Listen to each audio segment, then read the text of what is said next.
Everyone, எல்லாரும் எப்படி இருக்கீங்கோ? நல்லா இருக்கீங்களா? ரொம்ப நாள் ஆச்சு உங்ககிட்ட பேசி. லாஸ்ட் வீக் நான் ஒரு வீடியோ தான் போட்டேன். கொஞ்சம் அப்படியே லேசி, கொஞ்சம் வேலை இருந்ததால என்னால் வீடியோஸ் போட முடியல. சண்டே அதுவும் ஜெக்கு வந்துட்டு பெங்களூர்ல மீட்டிங் இருக்குன்னு சொல்லிட்டு கிளம்பிட்டாரு. மண்டே மீட்டிங், ஸோ சண்டேவே அவங்க ஆஃபீஸ்லேருந்து எல்லாரும் ஃப்ளைட்டில் பெங்களூர் கிளம்பிட்டாங்கோ. சண்டேல ஒண்டியா இருக்கிற ஒரு கஷ்டம் இருக்குங்களே, ஐயோ! ஏன்னா வீக் டேஸ் ஃபுல்லா ஒண்டியா இருக்கும். அந்த சாட்டர்டே சண்டே எப்போ வரும்ன்ட்டு வெயிட் பண்ணிட்டு இருக்குவேன் நானு. அந்த சாட்டர்டே சண்டே கூட வீட்ல யாரும் இல்ல, நான் மட்டும் தானா, அது ரொம்ப கஷ்டமா இருக்கும் எனக்கு. அப்படிதான் ஆச்சு இந்த சண்டே. ஓகே, ஒண்டியா இருந்தாலும் நம்ம தான் பார்த்துக்கணும்னு சொல்லிட்டு ஜெகு வெளியே கிளம்பிட்டு பிறகு நான் ஃப்ரெஷ் அப் ஆயிட்டு யோகா ஸ்டார்ட் பண்ணிட்டேன். ரீசெண்டாக நான் வந்துட்டு ஒரு ஃபர்டிலிட்டி ப்ரோக்ராம் ஜாயின் பண்ணியிருக்கேன். என்னோட ஃபர்டிலிட்டி ஜேர்னி வந்து ரீஸ்டார்ட் பண்ணுறேன். ஸோ டாக்டர் விசிட் எல்லாம் போயிட்டு இருக்கு, ப்ளஸ் யோகா கிளாஸ் ஜாயின் ஆயிருக்கேன், வாக்கிங்கும் போயிட்டு இருக்கேன். ஸோ இந்த வாட்டி எல்லாம் நல்லதே நடக்கும்ன்ட்டு நினைக்கிறேன். ஸோ அவங்க சொல்லி கொடுத்த யோகா தான் பண்ணிட்டு இருக்கேன். ரொம்பவே ரிஃப்ரெஷிங்காக இருக்கும் காலையில் இந்த யோகா பண்ணிட்டு பிறகு. ஸ்டார்ட் பண்ணுறதுக்கு முன்னாடி ஐயோ பண்ணணுமான்ட்டு ஒரு லேசினஸ் இருக்கும், ஆனால் ஸ்டார்ட் பண்ணிட்டு பிறகு ரொம்பவே எனர்ஜெட்டிக்காக ஃபீல் பண்ணுவேன். ஸோ அவங்க சொல்லி கொடுத்த எல்லா யோகாவும் பண்ணிட்டு இருந்தேன் நான். இந்த ப்ரோக்ராம் வந்து ரொம்ப நல்லா இருக்கு. ஃபர்ஸ்ட் ட்ரையல் பேக்குன்னு சொல்லிட்டு 1000 rupees கொடுத்து ஜாயின் பண்ணியிருந்தேன். ஆனால் நெக்ஸ்ட் 3 monthsக்கு 4200 சொன்னாங்க. வித் நியூட்ரிஷனிஸ்ட் சப்போர்ட் கொடுக்குவாங்க. பட் யோசிச்சுட்டு இருக்கேன், நெக்ஸ்ட் 3 months ஜாயின் பண்ணுறதா இல்லை நம்மளே வந்துட்டு எல்லாம் பண்ணிக்கலாமான்னு யோசிச்சுட்டு இருக்கேன்.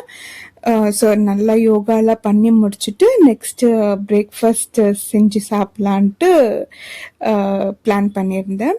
பிரேக்ஃபாஸ்ட்க்கு வந்துட்டு தோசைக்கு தான் போட்டிருந்தேன். கருப்பு உளுந்து எல்லாம் போட்டு தோசைக்கு அரைச்சிருந்தேன். ஸோ ஒரு முட்டை தோசைவா கொஞ்சம் ப்ரோட்டீன் வேணும்னு சொல்லிட்டு ஒரு முட்டை தோசை, ஒரு நார்மல் தோசை, சட்னி பண்ணியிருந்தேன். அதுக்கப்புறம் அது கூட பாதாம் வச்சு பிரேக்ஃபாஸ்ட் கம்ப்ளீட் பண்ணேன். ஒருத்தர் தான் இருக்கோமே இன்னைக்கு சண்டே, நம்ம செய்யணுமா நான்வெஜ் வீட்டிலன்ட்டு ரொம்ப யோசித்தேன். ஆனால் ஹஸ்பண்ட் சொன்னாங்க, வானா வெளியே எதுவும் ஆர்டர் பண்ணாத, ஏன்னா இப்போதான் ஸ்டார்ட் பண்ணியிருக்க டயட் எக்ஸசைஸ் எல்லாம் திருப்பி வெளியே சாப்பிட்டுட்டு அது இவ்வளோ நாள் பண்ணுந்தோ வேஸ்ட் ஆயிடும்னு சொன்னாங்க. ஓகே, பண்ணி ஆகணும் நம்மன்னு சொல்லிட்டு நம்ம வீட்லேயே செஞ்சுக்கலாம் அப்படின்ட்டு டிசைட் பண்ணேன். சாப்பிட்டு முடிச்சுட்டு போயிட்டு சிக்கன் வாங்கிட்டு வந்துடலான்னு சொல்லிட்டு டிசைட் பண்ணேன். ரொம்ப வெயிலாக இருந்துச்சு. இப்போ நான் கிளம்பும் போது 10 o'clock ஆகுது. இந்த 10 o'clockே வந்துட்டு ஃபுல்லு வெயில். இங்கே ஹைதராபாத்தில் ரொம்ப வெயில் ஆயிட்டு இருக்கு, வீட்டுள்ளவே இருக்க முடியல. ஸோ நான் சிக்கன் வாங்க கிளம்பிட்டேன். இன்னைக்கு சண்டேனால சந்தை வேறு இருக்கும், கொஞ்சம் வெஜிடபிள்ஸ் எதுனா தேவையான வெஜிடபிள்ஸும் அப்படியே வாங்கிட்டு வந்துடலான்ட்டு சிக்கன் கடைக்கு போயிருந்தேன். என்ன பண்ணலாம், ஒருத்தர் தானே இருக்கும். ஸோ எதுனா வந்துட்டு சிம்பிளாக பண்ணிக்கலாம் அப்படின்னு தோணுச்சு. ரைஸு, சாம்பார், ஏதோ ஒரு சிக்கன் ஃப்ரை அப்படியெல்லாம் பண்ணுறதுக்குன்னா ஒரு 1 pot மீல் மாதிரி எதுனா பண்ணலான்னு தோன்றப்போ, ஓகே, நான் இன்ஸ்டாகிராமில் வந்துட்டு ஒரு 0 oil பிரியாணி பார்த்து ஆல்ரெடி ஒரு வாட்டி பண்ணேன், ரொம்ப நல்லா வந்திருந்தது. அது வந்து நான் இன்ஸ்டாகிராம்லேயும் பண்ணி போஸ்ட் பண்ணியிருந்தேன். அந்த ரீலு ரொம்ப நல்லா வியூ கூட போச்சு. ஸோ அந்த 0 oil பிரியாணியை இன்னைக்கு செஞ்சிடலான்னு சொல்லிட்டு சிக்கனு, அதுக்கப்புறம் கொஞ்சம் வெஜிடபிள்ஸு, மஷ்ரூம்ஸ் அதெல்லாம் வாங்கிட்டு வந்திருந்தேன். அதெல்லாம் எடுத்து வச்சுட்டு நம்ம வாங்கிட்டு வரும்போதே எல்லாமே வந்துட்டு நீட்டாக எடுத்து ஃப்ரிட்ஜில் வச்சுட்டா அது ஒரு பெரிய வேலை முடிஞ்ச மாதிரி. ஸோ முருங்கைக்காய் வந்துட்டு கட் பண்ணி நீட்டாக பாக்ஸில் போட்டு வச்சுட்டா அது கொஞ்சம் அந்த ஷெல்ஃப் லைஃப் வந்து கொஞ்சம் ஜாஸ்தியாகவே இருக்கும் அப்படியே வைக்கிறதுக்குன்னா. ஸோ கட் பண்ணி போட்டு வச்சுக்கினா வீக் டேஸில் ஒரு தக்காளி போட்ட தொக்கும் ஒரு சாம்பாரும் ஏதோ ஒன்று வச்சுக்கலான்ட்டு. ஃபஸ்ட்டு சாமானை கழுவி முடிச்சுட்டா வேலை ஈஸியாகிடும். சாமானெல்லாம் கழுவிட்டு சிக்கனை கழுவி வச்சுட்டேன். இந்த 0 oil பிரியாணி கண்டிப்பாக நீங்கள் ஒரு வாட்டி செஞ்சு பாருங்கோ. இந்த பிரியாணியில் ஆயில் இல்லைன்ட்டு சொன்னால் யாருமே நம்பவே மாட்டாங்க, அவ்வளோ சூப்பராக வரும். பாதி போன்லெஸ் சிக்கனை வந்து நான் நெக்ஸ்ட் டேக்கு எடுத்து வச்சுக்கினேன், மசாலாலாம் போட்டுட்டு ஏர் ஃப்ரையரில் ஒரு டிக்கா மாதிரி செஞ்சு சாப்பிட்டுக்கலான்னு சொல்லிட்டு உப்பு, மிளகாத்தூள், தனியாத்தூள், தயிர், இஞ்சி பூண்டு பேஸ்ட்டு, லெமனு எல்லாம் போட்டு மிக்ஸ் பண்ணி ஃப்ரிட்ஜில் வச்சுட்டேன். ஸோ ஒரு கிளாஸ் அரிசி போட போகிறோம், பாஸ்மதி ரைஸு, அது ஊற வச்சுக்கினேன். இந்த பிரியாணி வந்துட்டு நீங்கள் எப்படி எப்போவுமே யூஸ்வலாக பிரியாணி செய்கிறீங்களோ அதே மாதிரி தான்.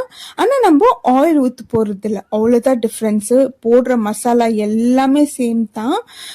ஸோ நான் எல்லாமே ரெடி பண்ணி வச்சுக்கினேன். கரம் மசாலா ஐட்டம்ஸ் எல்லாம் எடுத்து வச்சுக்கணும், தயிர், தேவையான பொருளெல்லாம் எடுத்து வச்சுக்கணும். ஃபஸ்ட்டு குக்கரில் என்ன பண்ணுன்னா, இந்த பட்டை, லவங்க, ஏலக்காய் அதெல்லாம் போட்டுட்டு வெங்காயம், தக்காளி, கொத்தமல்லி, புதினா, இஞ்சி பூண்டு பேஸ்ட்டு, தயிர், உப்பு, மிளகாத்தூள், கரம் மசாலா இதெல்லாம் போட்டுட்டு சிக்கனும் அது கூட போட்டு நல்லா மிக்ஸ் பண்ணிடணும். அந்த சிக்கன் கூட இந்த மசாலாலாம் நல்லா மிக்ஸ் ஆகணும். நல்லா மிக்ஸ் பண்ணிவிட்டு ஒரு அரை கிளாஸ் தண்ணி இல்லை ஒரு சின்ன கிளாஸ் தண்ணி ஊற்றிட்டு கேஸ் மேலே ஒரு 1 விசில் வச்சிடணும். 1 விசில் வச்சுட்டு பிறகு அது ஓப்பன் பண்ணி பார்த்தா சிக்கன் வந்து நல்லா தண்ணி விட்டுருக்கும். ஸோ அந்த தண்ணியை பார்த்துட்டு நீங்கள் நெக்ஸ்ட்டு எவ்வளோ அரிசி ஊற வச்சுருக்கீங்களோ அவ்வளோ தண்ணி ஊற்றிக்கணும். இப்போ நான் ஒரு கிளாஸ் பாஸ்மதி ரைஸ்க்கு வந்து 1.5 கிளாஸ் தண்ணி ஊற்றுவோம் இல்லைங்களா. ஆனால் நான் இந்த மசாலாலாம் போட்டு குக்கரில் விசில் வச்சு பார்த்தப்போ சிக்கன் வந்து நல்லா தண்ணி விட்டு இருந்தது. ஸோ அதுலேயே ஒரு 1/2 கிளாஸ் தண்ணி இருந்த மாதிரி இருந்துச்சு எனக்கு. அதனால ஒரு கிளாஸ் அரிசிக்கு நான் 1 கிளாஸ் தண்ணி தான் ஊற்றினேன். ஏன்னா ஆல்ரெடி அதில் தண்ணி விட்டு இருந்ததால் தண்ணி ஊற்றிட்டு நல்லா கொச்ச பிறகு நம்ம அரிசியை போட்டுட்டு 2 விசில்ஸ் விட்டு இறக்குனா சூப்பரான பிரியாணி. நம்ம அவ்வளோ நேரம் நின்றுட்டு வதக்கிட்டு ரொம்பவே டைம் சேவிங்க. நான் வீட்டில் ஒண்டியாக இருக்கேன்னா எனக்கு கம்பெனி கொடுக்கறது ஃபுட்டு தான். எனக்கு இஷ்டம் போல் இருக்கிற ஃபுட் எது எனக்கு ரொம்ப இஷ்டமோ அது செஞ்சு சாப்பிடுவேன். அது நான் ஃபுல்லாக சந்தோஷமாயிடுவேன். அது ஏன்னா ஃபுட்டுக்கும் எனக்கும் இருக்கிற கனெக்ஷன் வந்துட்டு ரொம்ப ஒரு ஃப்ரெண்டு மாதிரி. எனக்கு வேறு யாரும் கூட இந்த கம்பெனி கொடுக்க மாட்டாங்க. எனக்கு பிடிச்ச ஃபுட்டு நான் செஞ்சு சாப்பிட்டுட்டா நான் சந்தோஷமாயிடுவேன். அந்த மாதிரி ஆள் நான். இப்போ வீட்டில் வேறு யாரும் இல்லை, சண்டே அதுவும் வீட்டில் யாரும் இல்லைன்னா எனக்கு ரொம்ப பேஜாராயிடுச்சு. சரி ஏதோ நம்மளுக்கு பிடிச்ச ஃபுட்டை செஞ்சு சாப்பிட்டுட்டு இந்த டே ஸ்பெண்ட் பண்ணலான்னு தோணுச்சு எனக்கு. இன்னொரு விஷயம் உங்களுக்கு என்ன சொல்லணும்னா, ஜியான் விக்ரமோட இன்ஸ்டாகிராம் பேஜ் போய் பாருங்க. This year on April 17th he turned 60 அங்கோ அவருக்கு வயசு. பார்த்தா அப்படி தெரியவே இல்லை. எப்பா என்ன அப்படியே நான் வாய் பொழுந்து பார்த்துட்டு இருந்தேன். நேற்று என்னோட இன்ஸ்டாகிராம் ஸ்டோரியில் கூட ஒரு ரீல் போட்டிருந்தேன். அதை திருப்பி பார்த்துட்டு இருந்தேன். என்னன்னே தெரியல, ஒரு மனுஷன் 60 வயசில் இவ்வளோ அழகா இவ்வளோ ஃபிட்டாக இருக்க முடியுமான்னு எனக்கு சத்தியமாக. ப்ளீஸ் நீங்களும் போய் பாருங்க. நான் 30லேயே வந்துட்டு இப்படி ஆண்டி மாதிரி இருக்கேன். ஒரு பார்த்தா என்ன அழகா என்ன ஃபிட்டா. அவருக்கு 16 சொன்னால் நம்பவே முடியாது சத்தியமா. ஸோ குக்கர் விசில் வந்து விசிலுக்கு 1 விசில் வரட்டும்னு வச்சுட்டேன். அந்த கேப்பில் வந்துட்டு ஒரு லைம் ஜூஸ் குடிச்சிடலான்ட்டு லைம் ஜூஸ் ரெடி பண்ணிட்டு இருக்கேன். புதினா, சியா சீட்ஸ், லெமன் ஜூஸு, உப்பு போட்டுட்டு ஜூஸ் குடித்தேன். இப்போ 1 விசில் வந்தால் இப்படி இருக்கோ பார்க்குறதுக்கு.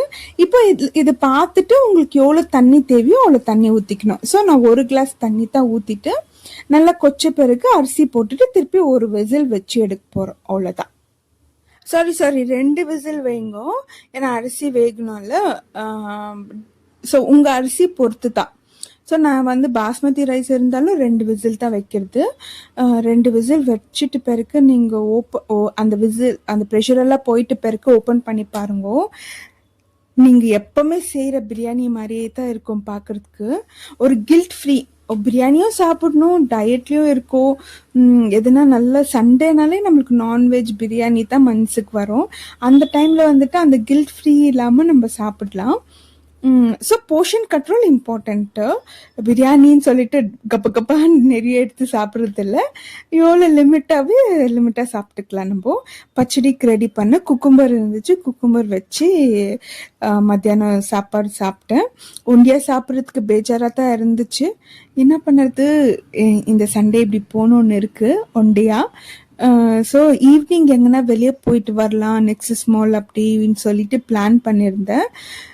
பட் போக முடியல. ஏன்ட்டு நீங்கள் கடைசி வரைக்கும் பாருங்க, உங்களுக்கு தெரிய வரும். இந்த பிரியாணி பாருங்க எவ்வளோ சூப்பராக வந்திருக்கு. இதில் என்ன ஊற்றலன்னு சொன்னால் யாருன்னா நம்புவாங்களா? அவ்வளோ சூப்பராக வந்திருந்துச்சு. ரொம்ப என்ஜாய் பண்ணி சாப்பிட்டேன் நான். ஒரு லெக் பீஸ், அது எனக்கு மட்டும் தான்ட்டு ஒரு லெக் பீஸ் வச்சுட்டு சூப்பராக பிரியாணி என்ஜாய் பண்ணி சாப்பிட்டேன் நான். அதுக்கப்புறமேட்டு ஓகே எதுனா மூவி பார்க்கலான்ட்டு ஜியோ ஹாட்ஸ்டாரில் காட்டான் பார்த்தேன். அப்படியே அது மூவின்னு சொல்லி ஸ்டார்ட் பண்ணேன். பட் அது வெப் சீரிஸ் அப்புறமேட்டு தான் தெரிய வந்துச்சு. அப்படியே பார்த்துட்டே அந்த டே போச்சு. ஒரு 5 o'clock போல் ரெடி ஆகலான்ட்டு போய் பார்த்தா செம்ம விண்டு, ஃபுல்லு காற்றடிச்சிட்டு மழை வந்துடுச்சு. இதில் எங்கே வெளியே போகிறதுன்னு சொல்லிட்டு நான் எங்கேயுமே போகல, வீட்டில் தான் இருந்தேன். இப்படி தான் என்னோட சண்டே போச்சு. உங்கள் சண்டே எப்படி போச்சுன்னு என்கிட்ட ஷேர் பண்ணிக்கோங்க. தேங்க்யூ ஸோ மச் ஃபார் வாட்சிங். See you soon. Bye bye.